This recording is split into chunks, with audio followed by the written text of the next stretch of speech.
Assalamu Walaikum. Hello friends, how are you? Welcome back to my another video. In this video, I am going to show you how to center text horizontally in InDesign 2022. Let's get started. At first, open your Adobe InDesign software. Then open your document.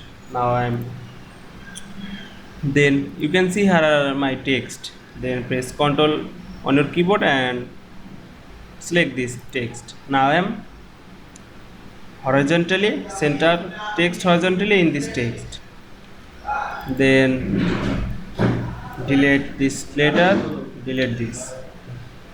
Then firstly select the text box and go to the paragraph panel. You can enable this properties menu here, or go to the windows, type and table and click paragraph.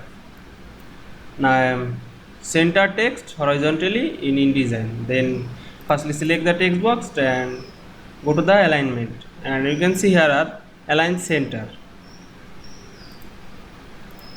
Then select this.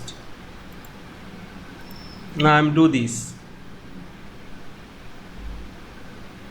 Now you can see center text horizontally in InDesign 2022 very easily. I hope you enjoyed my video. Please like, comment, share and subscribe my channel. Thanks for watching.